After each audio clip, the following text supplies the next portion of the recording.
Hello foodies, welcome to PC food story and I am your host PC. এই চ্যানেলের ভিডিওর theme হলো নতুন নতুন খাবার প্রেজেন্ট করা, সেই সাথে খাবারের ব্যাকগ্রাউন্ডের স্টোরি শেয়ার করা। আশা করি প্রত্যেকটি ফুড স্টোরি আপনাদের কাছে ভালো লাগবে। চলুন তাহলে শুরু করি আজকের ফুড স্টোরি। আজ দুপুরে রান্না করেছি গরম গরম ভাতের সাথে ডিম মাসাল্লাম, মুরগি মাসাল্লাম, মাছের মাসাল্লাম। গরম ভাতের সাথে তিনটা খাবারই অসাধারণ লেগেছে। আজকে ডিম মাসালামটা অন্যরকম করে রান্না করেছি। প্রথমে ডিমটাকে রোলের মতো করে ভেজে নিয়েছি, তারপর ছুরি দিয়ে কেটে সব মশলার কম্বিনেশনে গ্রেভি তৈরি করে তার মধ্যে রান্না করেছি। গরম গরম ভাতের সাথে মশলাদার ডিম অসাধারণ লেগেছে।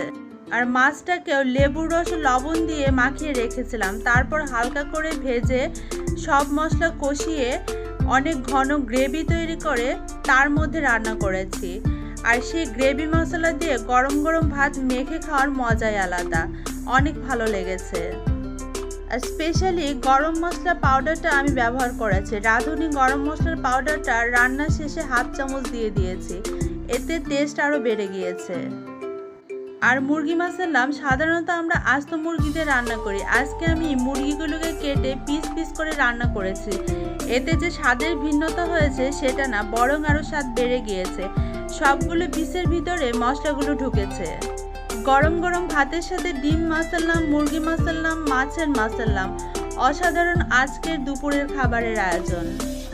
তো ফুডি ফ্রেন্ডস, এই ছিল আমার আজকের ফুড স্টোরি। আশা করি ফুড স্টোরি ভালো লেগেছে।